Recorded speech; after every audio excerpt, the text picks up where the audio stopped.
India ஃபவுண்டேஷனின் 30/4/2024 செவ்வாய்க்கிழமையன்று 444வது வாராந்திர கலந்தாய்வு கூட்டம் மிக சிறப்பாக நடைபெற்றது. இக்கலந்தாய்வு கூட்டத்தில் வனம் இயக்குநர்கள், நிர்வாகிகள், அறம் காவலர்கள், மரம் காவலர்கள், தன்னார்வலர்கள், சிறப்பு விருந்தினர்கள் உள்ளிட்ட பலர் கலந்து கொண்டு இவ்விழாவினை சிறப்பித்தனர். வணக்கம். நமது வனாலயத்தில் 30/4/2024 செவ்வாய்க்கிழமையன்று 444வது வாராந்திர கலந்தாய்வு கூட்டம் வெகு சிறப்பாக நடைபெற்றது. இக்கலந்தாய்வு கூட்டத்தில் கலந்து கொண்ட சிறப்பு விருந்தினர்கள் முன்னாள் ஆசிரியர் ஜெய் குருதேவ் மணிவண்ணன் அவர்கள், ஆயுர்வேத சித்தா மருத்துவர் திரு சாய் ஸ்ரீராம் அவர்கள், கோவையைச் சார்ந்த திரு குமரவேல் அவர்கள், திரு அன்பு அவர்கள், வனக்காவலர் திரு மகாலிங்கம் அவர்கள் மற்றும் அவரது புதல்வி செல்வி சாருஹர்ஷினி அவர்கள் ஆகியோர் இணைந்து மூவர் முற்றத்தில் உள்ள திருவள்ளுவர், மகாத்மா காந்தியடிகள் மற்றும் டாக்டர் அப்துல் கலாம் திருவுருவ சிலைகளுக்கு மாலை அணிவித்து மரியாதை செலுத்தினார். ஜெய் குருதேவ் மணிவண்ணன் அவர்கள் தேசிய கொடியேற்றி மரியாதை செலுத்தினார். அனைவரும் மூலிகை வனத்தில் மூலிகை செடி நடவு செய்து கூட்டத்தில் கலந்து கொண்டனர். வனம் இணைச் செயலாளர் திரு KM ஈஸ்வரமூர்த்தி அவர்கள் உலக நலம் வேண்டி தவம் இயற்றினார்.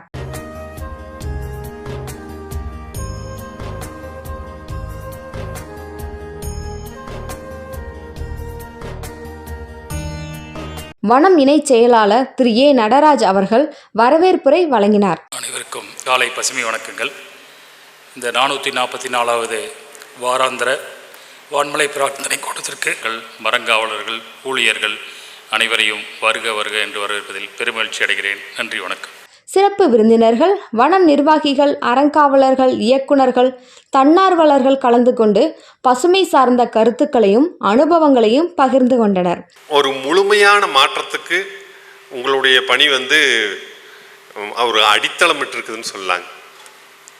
இந்த மண்ணை மரங்கள் மூலமாக மாற்றி மனிதர்களுக்கும் இந்த சூழலுக்கும் எல்லா உயிரினங்களுக்கும் சிறப்பாக வளர்கிறதுக்கு ஒரு வார்த்தைகளால் சொல்ல முடியாத அரிய பணியை நீங்கள் செஞ்சுருக்கிறீங்க.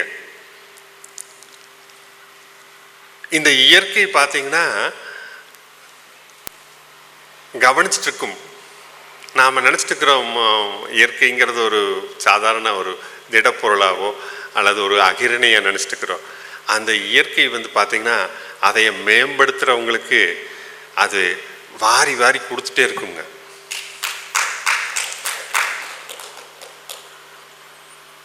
அந்த இயற்கையை மேம்படுத்துகிற நீங்கள் மனமுருகி ஏதாவது வேண்டும் போது கண்டிப்பாக அது நடக்கும்.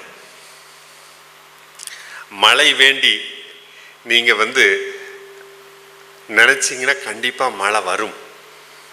ஒரு 5 நிமிடம் 10 நிமிஷம் நீங்கள் மனமுருகி இந்த இயற்கை கிட்ட கேட்டிங்கன்னா அந்த இயற்கை உங்களுக்கு தரும்.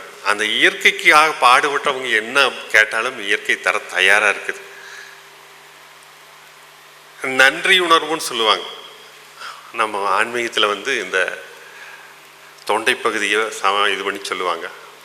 அந்த நன்றி உணர்வு நமக்கு இவ்வளவு கொடுத்துருக்கிற அந்த இயற்கைக்கு நாம் ஏதாவது பண்ணணுங்கிற அந்த நன்றி உணர்வோடு நீங்கள் செய்யும்போது உங்களுக்கு அஸ்ட்ராலஜியில் சொல்லுவாங்க பாக்கியம்ங்கிற, அதுக்கு நேர் எதிராக பாக்கியம். உங்களுக்கு எல்லா வளங்களும் கிடைக்கும், அந்த பாக்கியம் கிடைக்கும். ஆயுர் வேதம் அப்படிங்கிறது பார்த்தீங்கன்னா சாம வேதத்தின் ஒரு கிளை வேதம். ஆயுர் அப்படிங்கிறது வாழ்வு இல்லை ஆயுள் அப்படின்னு தமிழில் சொல்லுவாங்க. இது ஒரு சமஸ்கிருத சொல் ஆயுர்வேதம் அப்படிங்கிறது. ஸோ வாழ்க்கையின் வழிகாட்டி ஆயுர் வேதம் அப்படிங்கிறத பார்த்தீங்கன்னா ஆயுர்வேதத்தின் தமிழாக்கம். சரிங்களா? ஸோ இந்த ஆயுர்வேதம் என்ன சொல்லுகிறதுனா இதோட அடிசாரம் ஒரு ஸ்லோகத்தில் சொல்ல முடியும். ஸ்வஸ்தஸ்ய சுவாச ரக்ஷணம் ஆத்துரஸ்ய விகார பிரசனம் அப்படிங்கிறது தான். அதாவது ஒரு மனிதன் ஆரோக்கியத்தை எப்படி காத்துக்கொள்வது, ஆரோக்கியத்திலிருந்து விலகினான்னா எப்படி மீண்டும் ஆரோக்கியமாக வாழ்வது அப்படிங்கிறத சொல்கிறது தான் ஆயுர்வேதத்தின் சாரம்.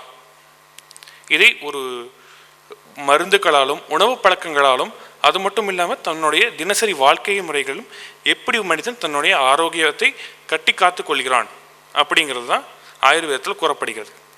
சரிங்களா? இந்த ஆயுர்வேதத்திற்கும் இயற்கைக்கும் என்ன சம்பந்தம்? ஆயுர்வேதத்திற்கும் மரத்திற்கும் என்ன சம்பந்தம் அப்படின்னு நீங்கள் கேட்கலாம்.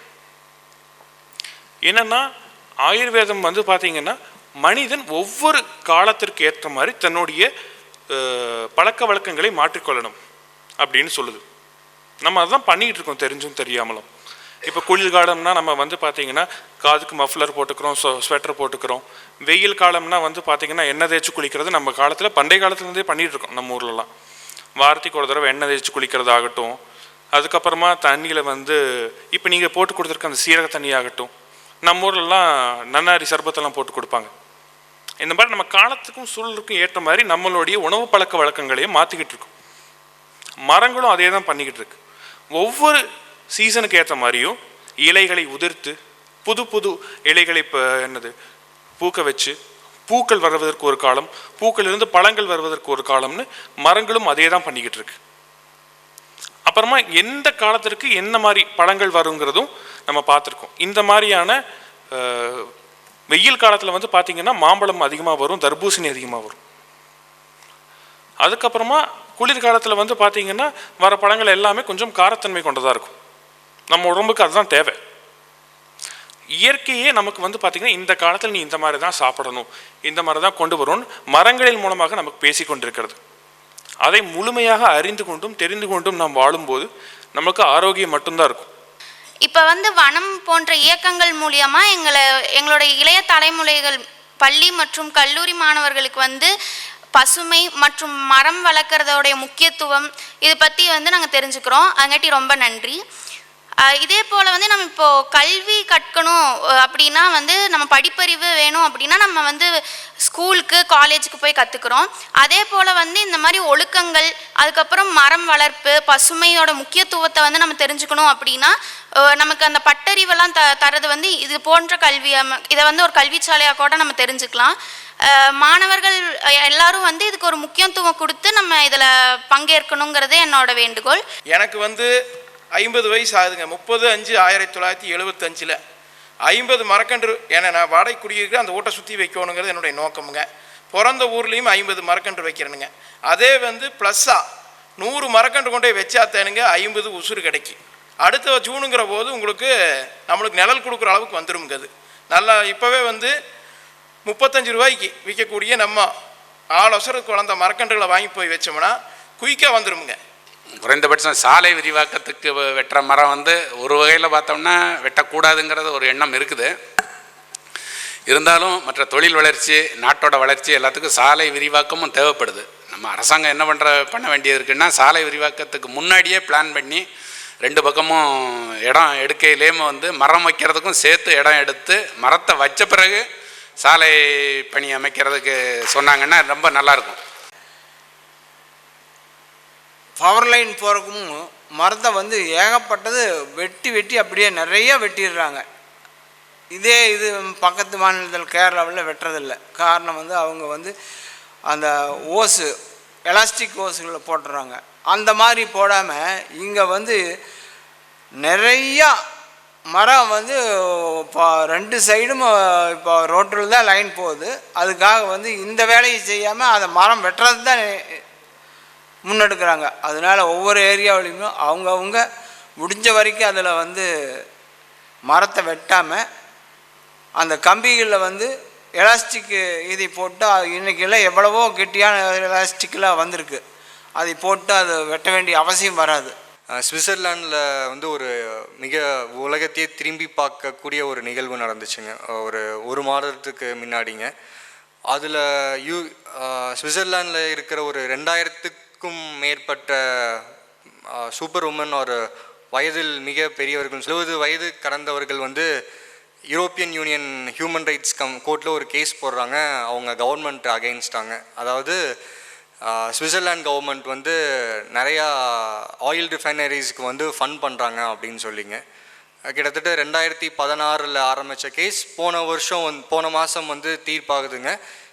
ஒரு பர்டிகுலர் அமௌண்ட் ஆஃப் ஃபைன்ஸ் போடுறாங்க. பர்டிகுலர் அமௌண்ட்ஸ் ஆஃப் கம்பெனிஸ்க்கு வந்து நீங்கள் financial transactions with so oil companies கூட கட் பண்ணிக்கணும் அப்படின்னு சொல்லிங்க. பட் சுவிட்சர்லாண்ட் அப்படின்னு பார்த்தா ஒரு மிகப்பெரிய வளர்ந்த நாடுங்க. பர் கேபிட்டா ஜிடிபி பார்த்தா ஒரு $92,000 இருக்குங்க. வேறஸ் இந்தியாவில் பார்த்தீங்கன்னா ஏறக்குறைய $2,500 $2,500 $3,000 தாங்க. அப்புறம் இந்தியாவோட 60 to 65% of base load of current பார்த்திங்கன்னா கோல்லேருந்து வருதுங்க. ஆனால் சுவிட்சர்லாண்டில் பார்த்திங்கன்னா 65% ஹைட்ரோ பவர்லேருந்து வருதுங்க. மீதி இருக்கிற ஒரு 20% ரெனியூவபிள் எனர்ஜிலேருந்து வருதுங்க. So most then 90-95% of the energy பார்த்திங்கன்னா ரெனியூவபிள் எனர்ஜிலேருந்து தான் வருதுங்க. பட் அப்படி இருக்கும் பட்சத்தில் ஒரு நாட்டு மேலே ஒரு மிகப்பெரிய ஒரு ஐரோப்பிய கண்டம் வந்து இம்போசிஷன்ஸ் விதிக்கிறாங்க. பட் இதுவே நம்ம இந்தியாவில் திரும்பி பார்த்தோன்னா அது ஒரு $1 மில்லியன் கொஷினாக தான் இருக்குங்க. கபிலர் வந்து ஒரு பெரும் புலவர் அந்த காலத்தில், எல்லாருக்கும் அறியப்பட்டவர்.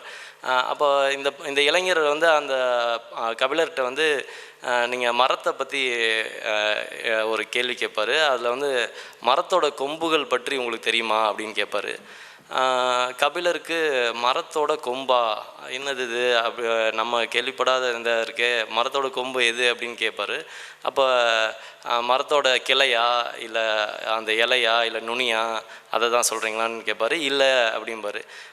கபிலருக்கு அது ஒரு சின்ன அவமானமாகவும் ஒரு ஆச்சரியமாகவும் இருந்துச்சு.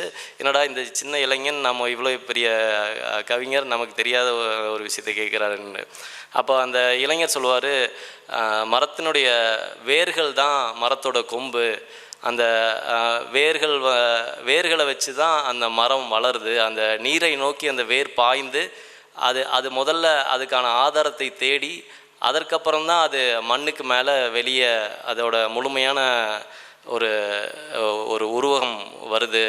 அதனால் நாங்கள் வந்து இந்த மர வேர்களைத்தான் கொம்புகளாக போற்றி கொண்டாடுவோம் அப்படின்னு அந்த இளைஞர் அவருக்கு விளக்கம் சொல்லுவார்.